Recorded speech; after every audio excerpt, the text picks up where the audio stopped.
ইজা মাতাল ইনসানু ইনকাতা আনহু আমালু ইল্লা মিন সালাসা। রাসূল বলছেন মানুষ মারা গেলে তার তিনটা জিনিস বাকি থাকে আর সব বন্ধ হয়ে যায়। তার ভিতরে একটা হলো ওয়ালাদুন সালিহুন ইয়াদউ লা, সন্তান যদি তার জন্য দোয়া করে, সন্তান তার কবরে পৌঁছে।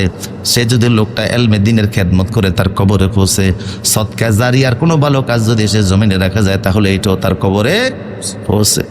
আমার প্রিয় সুদী, তাহলে আমলনামা কোথায় থাকবে? হাসরের ময়দানে ফেরেশতাদের সামনে আল্লাহ ওই যেই ফেরেশতারা তার এগুলি লিখছিল, লেখার ফেরেশতা আছে এখানে 5 জন। কয়জন? 5 জন আছে। আমলনামা আসমানে উঠিয়ে নেয় প্রতিদিন, এটা আলাদা ফেরেশতা।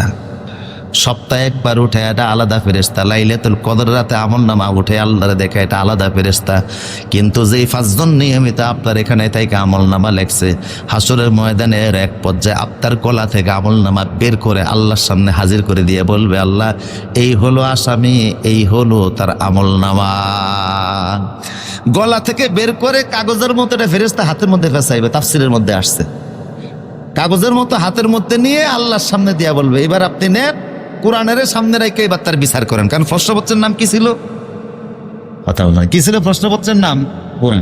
তো কোরআনের সামনে রেখে এবার তার আসামিও হাজির, মুহাম্মদ সাল্লাল্লাহু আলাইহি ওয়াসাল্লাম উপস্থিত।